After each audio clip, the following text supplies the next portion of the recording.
Friday morning ngayon, busy-busy na naman tayo. Mayroon kasing nag-request para sa lunch at ang gusto ay isda at salad. Yan. At ito na rin ang ating lapu-lapu para sa gagawin nating matchbox.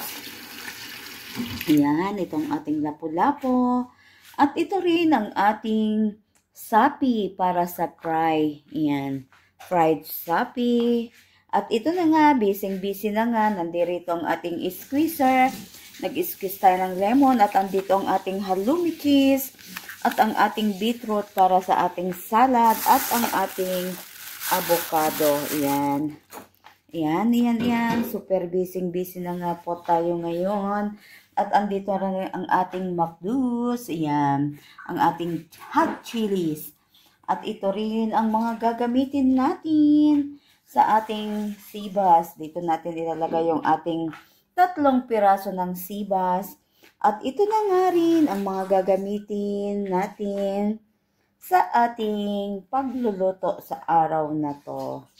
Yan. Busy lang talaga. Kapoy na naman. Sobra. Nalinisan na natin ang ating gagawin na matchbox, ang ating hamor. Sa Tagalog, lapu-lapu. Sa Arabic ay hamor. Hamor na isda. Yan. Ready na ang ating mga iluluto at ito na marinate na rin natin ang ating ipiprito na sapi. Yan. Ayan. Nakahiwa na tayo ng mga gagamitin natin. At ang ating sibas na ilalagay sa oven, ito na ano na natin, na iayos natin, iluluto na lang natin siya. At ang ating salad, ito na rin siya. Ayan. Ito ang kanyang sauce at ito ang kanyang mga ingredients na gagamitin natin. Ayan. Nandito ang ating avocado, ang ating green apple, ang ating mango, at ang ating sauce, ang ating orange at lemon. Yan. At ang ating halloumi cheese para din sa ating salad. Yan. At ang ating sauce, ready na rin. At ang ating macdos. Yan. Ready na ang lahat. Mega love shout out sa ipinagluluto namin. I hope you will like the food. Yan. Yan. Busy days lang talaga palagi. Friday ngayon. Thanks God, it's Friday. Yan na po. At yan, napakainit ng ating kapaligiran. Yan. Yan, super init. Summer na summer. At ang ating papaya tree, andirian din. At ang ating swimming pool na mag-e-enjoy ang lahat sa pagligo. Yan. Yan. At nandirian din ang ating duyan. Yan. Rin, pinapainit na natin ang ating kawali. At mag-grill tayo ng ating halloumi cheese para sa ating salad. Yan. Hintayin muna nating uminit ang ating kawali bago natin ilagay, bago natin i-grill ang ating halloumi cheese. Yan. Wait lang natin. Yan.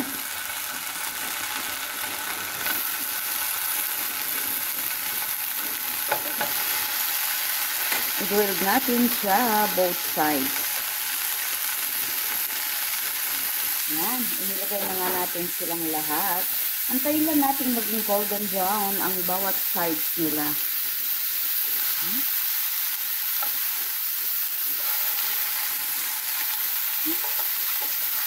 Ayan. Ito na nga, na-flip na natin siya. Totally, hantay lang natin maging golden brown ang bawat sides niya. Ayan. Ayan. Ang ganda ng kulay ng ating halloumi cheese.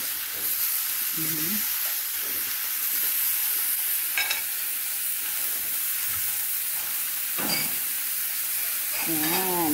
At iyan na nga. At ito na nga ang ating halloumi cheese. Nag-grill na natin siya para sa ating masarap na salad. Ito na nga po ang ating salad. Nagayat na natin ang ating mga ingredients, ang ating mga prutas na ilalagay. At ito na rin siya. Ayan. ang ating yummy and healthy salad. Ayan nga po, inilalagay natin siya layer by layer. Ayan. Ang ating healthy and yummy salad.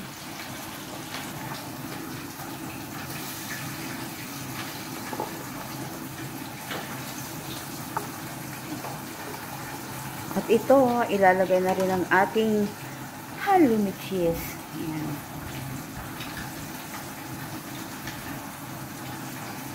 Ito, nilagay na rin natin ang ating walnuts.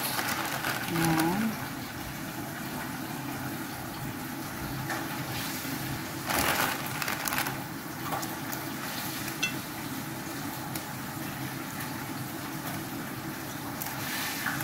At ito na nga ang ating masarap na salad. Yummy and healthy salad. Ayan. Tayo, ipiniprito na natin ang ating mga isda na gagamitin sa ating matchbox. Ayan. Prito na natin siya. At ito na rin yung iba, nakaset aside na rin siya. Mayala ng kaunti, isasalang na rin natin ang ating matchbox. At ito na rin ang ating white rice. Ayan. Paininan lang natin siya hanggang siya'y maluto. Gumagawa na tayo ngayon ng sauce. Ito na ang ating orange and lemon juice. At ang ating sumak, ang ating oregano, ang ating dried oregano, ang ating salt, at ang ating debis roman. Ayan, inilalagay na rin. Ayan.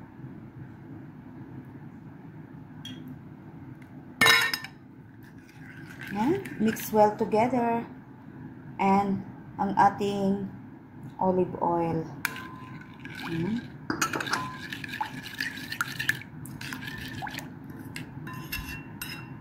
Yan ang ating salad sauce.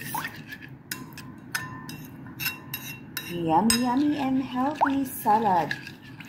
At ito na rin, natapos na nga rin natin iprito ang ating hamor, ang ating lapu-lapu. Iset aside na lang muna natin siya.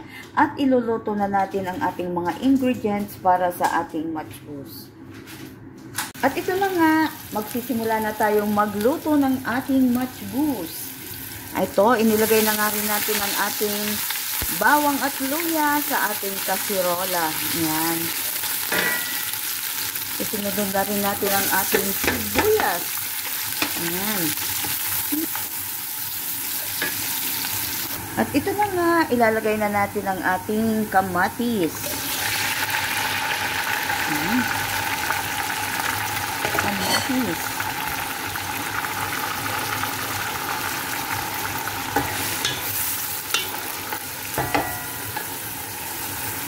Maglalagay din tayo ng fish spices dahil para sa ating matchbox na isda. Yan. Yan. Hantay lang nating maluto ang ating kamatis at isusunod na natin ang ating coriander leaves. Lalagay na rin natin ang ating cinnamon stick sa ating tomato. Yan. At nakapaglagay na rin tayo ng dahon ng bay leaves. At next, ang ating coriander leaves. Ang ating pitsbara.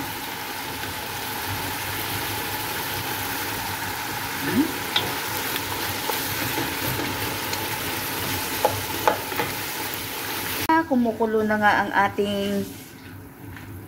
ating fish sauce. Yan. Ilalagay na natin ito para maluto siya ng bahagya. Lutuin lang natin siya ng mga 2 minutes. Then, aalisin natin siya uli at ilalagay natin, iseset aside lang natin.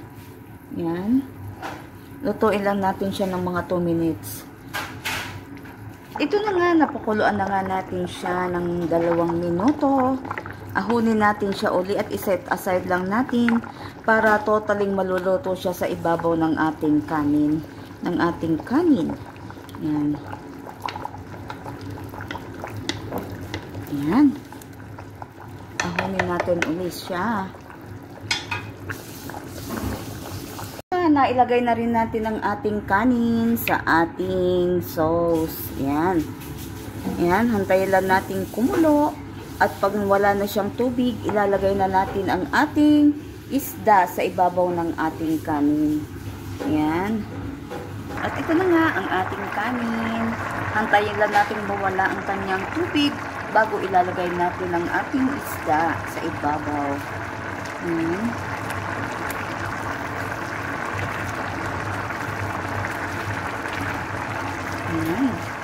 At ito na nga, iniinit na natin ang ating mantika at ilalagay na rin natin ang ating isda na ipiprito. Ito na nga, nailagay na natin ang ating isda. Ipiniprito na natin siya. Hintay lang natin maging golden brown ang bawat sides niya. Ito na nga, nakaluto na nga tayo. Ilagay lang muna natin siya dito habang ipiniprito pa rin natin ang kanyang mga kasama. Set aside lang natin siya. At ito na nga, iginagayak na nga namin ang ating mga niluto. Iyan, nakapagprito na kami ng isda at ito na rin ang ating kanin. Inihahanda na natin. Lagyan lang natin siya ng kaunting decoration. Iyan. Para naman, masarap siyang tingnan. Iyan. At ito na nga ang ating sibas. Luto na rin siya. Iyan. Ang ating sibas. Ang yummy-yummy niya. Ito na nga, na-transfer na natin sa ating serving dish ang kanyang isda. Lagyan lang natin ng konting sauce para mas masarap. Hindi siguro. Hindi na. Ito na nga ang ating matchboss. Yan, luto na siya. Lagay na natin ang ating mga isda. Yan. Yummy, yummy matchboss.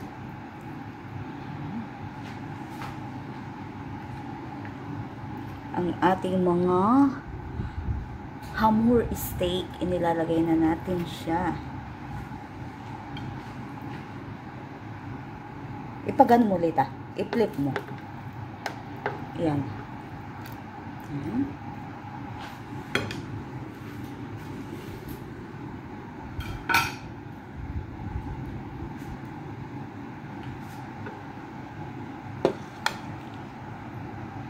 Ayan. Yummy, yummy. Ang ating isda.